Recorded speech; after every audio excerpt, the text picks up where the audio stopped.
In episode 1, I gave you the two foundational tools, the voice capture prompt and the creative Bible.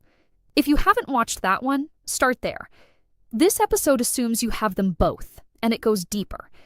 Today is about 3 specific creative problems that Claude is unusually useful for: voice consistency across a long project, character depth and contradiction, and world building at the level where the rules of your world start generating story rather than constraining it. I'm going to use my Aimee projects as examples throughout, because I think showing you how these prompts work on real creative material is more useful than showing you how they work on invented examples. 3 pen names, 3 genres, 1 tarot deck in development, 1 portal fantasy series in the architecture stage. All of it in active use with Claude. Let's go. For anyone new here, quick intro. I'm Aimee, writer, lawyer, builder. 3 pen names: psychological thriller, historical cozy mystery, sci-fi noir. A tarot deck called Village Edge in development. A 10-book portal fantasy series called the Another World series in the architecture stage. I use Claude across all of it. I have a channel called RenAI because I believe AI will bring in a new renaissance for humanity. My voice isn't my real voice. Australian. Still looking. The voice consistency problem is one of the most underappreciated challenges in long-form fiction. It's not about whether your prose is good. It's about whether your protagonist sounds like themselves in Chapter 22, the way they sounded in Chapter 3. Whether the register shifts you're making are intentional choices, or whether they're the accumulated drift that happens when you've been writing the same character for months and your own state is bleeding in. Most writers catch this in editing. Some catch it in workshop. Claude can catch it in session, while you're still writing, which is where it's most useful, because you can course correct before the drift compounds. The prompt I use for this is what I call the Voice Audit. You give Claude your character's voice direction from your creative Bible: how they speak, what they notice, what they never say, the register and rhythm that's specific to them. Then you paste in a passage and say, audit this passage for voice consistency. Where does this character sound like themselves? Where do they drift? What specifically breaks the voice, and why? The why is critical. Not just this line doesn't sound right, but this line doesn't sound right because this character would never use an abstract noun in an emotional moment. They'd reach for something physical and specific. That level of specificity is what you can get from Claude if you've given it a rich enough voice map to work from. The second creative problem, character depth, is where Claude surprises most writers who haven't used it this way. The default assumption is that character is the most human, most intuitive part of writing. And it is. But the depth problem isn't about intuition. It's about contradiction. The most compelling characters are internally contradictory in ways that feel true. They want things that work against each other. They behave in ways that don't quite line up with how they see themselves. They have a gap between who they are and who they think they are. That gap is where the story lives. The prompt I use for this is the character contradiction audit. You describe your character to Claude, their backstory, their stated values, how they see themselves, how they present to the world. Then you ask, where are the internal contradictions in this character? What do they want that conflicts with what they claim to want? What do they believe about themselves that the evidence of their behavior doesn't support? What would be the most psychologically true version of their wound?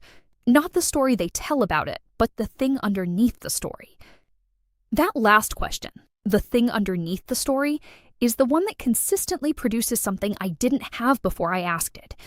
Not because Claude is smarter about my character than I am, because the question itself forces me to look at the gap between how I've been writing the character and what the character is actually doing.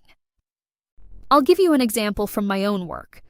One of my thriller protagonists, writing as Mara Gray, has a wound I'd been describing to myself as trust issues from betrayal in a professional context. Claude pushed back on that. It said the behavior in the scenes I'd pasted in wasn't consistent with someone who had trust issues. It was consistent with someone who trusted too much and too fast, always, because the real wound wasn't betrayal. It was the terror of being the kind of person who betrays, which she managed by finding people to trust so completely that she could never be accused of holding back. I hadn't written that. Claude found it in what I had written. That's what the contradiction audit does. World building is where I think Claude is most underutilized by creative writers. Most people use it to generate world details. What does the city look like? What's the political structure? What are the customs around death and mourning? Those are useful, but they're surface. The deep world-building question is different. The deep question is, what are the rules of this world? And are they actually generating story? Rules that generate story are rules with built-in conflict. They create situations where characters are forced to choose between things they value, where the world's logic produces ethical problems rather than just interesting aesthetics. Rules that don't generate story are decorative. They make the world feel rich, but they don't make anything harder for the characters in ways that matter. The prompt I use for this is the world stress test. You give Claude your world Bible, the rules, the history, the factions, the power structures. Then you ask, which rules in this world are generating story? Which are decorative? Where does the internal logic of this world produce conflicts that the characters can't easily resolve? What questions does this world raise that the narrative hasn't addressed? And where is the world's logic inconsistent in ways that will break immersion or create plot holes? The last part, the plot hole audit, is the one that saves the most time. It's much cheaper to find the logical gap in session 2 of world building than to find it in chapter 47. For the Another World series, my 10-book portal fantasy, the world building is built around 9 hermetic pillars.